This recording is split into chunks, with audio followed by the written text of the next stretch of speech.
O assunto agora é saúde. Jornal da Manhã discute agora duas doenças que têm preocupado a todos nós. A Zika, o Zika vírus, causado pelo Zika vírus, e a síndrome de Guillain-Barré. Segundo a Secretaria Estadual da Saúde, de janeiro até o dia 10 de junho, foram 24.834 casos da Zika diagnosticados em 168 cidades da Bahia e 35 casos da síndrome de Guillain-Barré.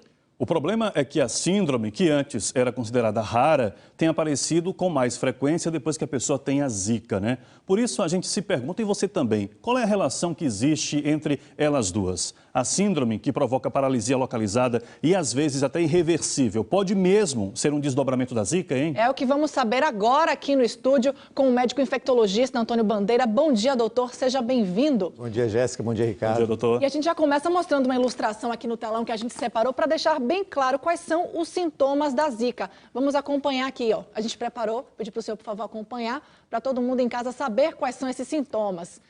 Zika vírus, vamos lá. Sinais e sintomas: febre baixa, olhos vermelhos, sem secreção e sem coceira, dores em articulações, erupção cutânea, que são pontos brancos ou vermelhos na pele, não é verdade? Dores musculares, dor de cabeça e dor nas costas. São sintomas que duram aí em média 7 dias. E o que assusta, doutor, é que cada vez mais a gente vê esses números crescendo e cada vez mais pessoas perto da gente com esses sintomas da Zika vírus. Sem dúvida, a Zika vírus tem crescido muito.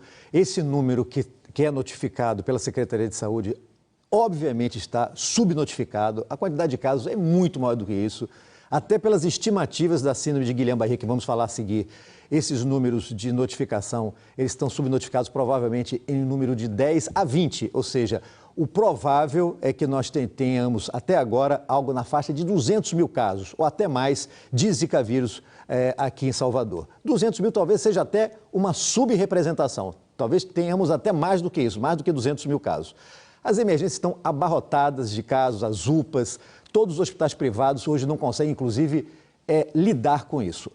É um quadro agudo, como muito bem mostrado, a maior parte dos sintomas é início rápido de febre, erupções cutâneas, dores articulares, dor de cabeça, aquela conjuntivite que não tem secreção e que evolui geralmente com uma resolução em 5 a 7 dias. Bom, agora a gente fica naquela dúvida. A Zika, como o nome já sugere, é uma doença viral, causada por um vírus, ou seja, por um agente externo, né? A síndrome de Guillain-Barré é uma doença do sistema nervoso, ou seja, o organismo apresenta as condições, ele próprio, de desenvolver essa doença. Como é que uma doença que é viral, ela pode ter desdobramento para uma doença que é do sistema nervoso? É muito interessante isso, Ricardo, porque isso faz exatamente a ligação entre uma coisa e outra.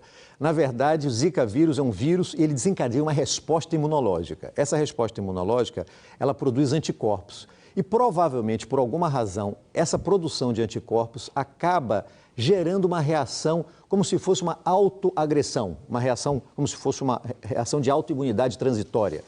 Essa reação, na verdade, imunológica, que é mais complexa do que somente os anticorpos, ela vai ser responsável pela síndrome de Guillain-Barré. E a síndrome de Guillain-Barré, é muito importante que se diga o seguinte, ela é uma síndrome extremamente rara.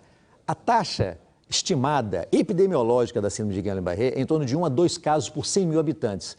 Isso reproduzido para o município de Salvador, daria a mais ou menos 30 casos por ano para o município de Salvador. Eu perguntei a uma residente que terminou comigo a residência médica lá no Hospital Couto Maia, 3 anos de infectologia. Perguntei para ela, quantos casos de Guillain-Barré você viu ao longo de 3 anos no Hospital Couto Maia? Ela disse, doutor Bandeira, eu não vi nenhum. A outra residente me falou, viu um caso de Guillain-Barré. Para vocês terem uma ideia de que essa síndrome, que pode ser associada inclusive a outras causas infecciosas, porque é uma manifestação secundária, não é do vírus, mas é da resposta, como ela ocorre muito rara.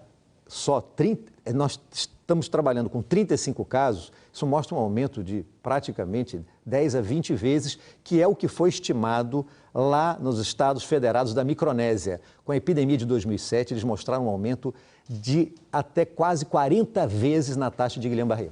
E os números são preocupantes, não é, doutor? Assim como os sintomas, eles deixam a pessoa com uma indisposição muito forte, o corpo muito fraco.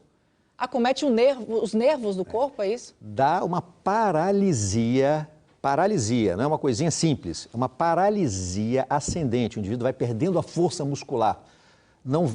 começa a não conseguir andar, não se movimentar, não movimenta as pernas, e essa paralisia vai subindo, ele deixa de ter força muscular nos braços e pode comprometer a respiração, ele não conseguir respirar mais e tem que ir imediatamente para o hospital. Então, é um quadro relativamente sério de paralisia ascendente, tá certo? Então, é um quadro que a gente considera ele importante, sério.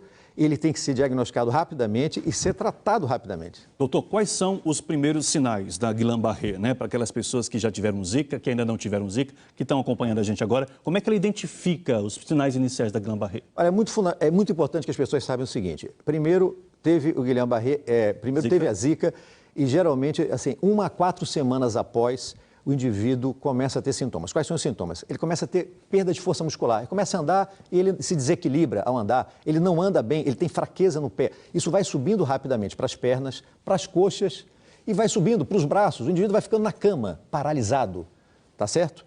E ele pode, inclusive, ter paralisia de musculatura respiratória. Então, é um quadro de paralisia ascendente, ou seja, vai paralisando tudo. É como se fosse uma paralisia que vai subindo pelo corpo. Sim. E de forma muito rápida. Agora, eu só queria fazer uma nota no seguinte. Não só a Guillain-Barré tem sido importantemente diagnosticada aqui como complicação da Zika, mas vários outros quadros severos de comprometimento também neurológico pela Zika. Quais sejam? Paralisia facial bilateral. A gente tem visto paralisia facial unilateral e paralisia facial bilateral, que é um quadro dramático. Ou seja, o indivíduo fica completamente paralisado, entendeu? E também é descrito como complicação da Zika. Tem como, de alguma forma, prevenir o desenvolvimento dessa síndrome? Tem como prevenir. A prevenção é a gente acabar com a Zika vírus, é intervir violentamente as ações sanitárias para a redução do Aedes. Doutor Antônio Bandeira, obrigado pela presença, pelas informações aqui no Jornal da Manhã, falando sobre Zika, falando também sobre Guillain-Barré, esses desdobramentos aí. Mais uma vez, obrigado e tenha um bom dia. Obrigado a vocês. Bom dia, doutor. Obrigado.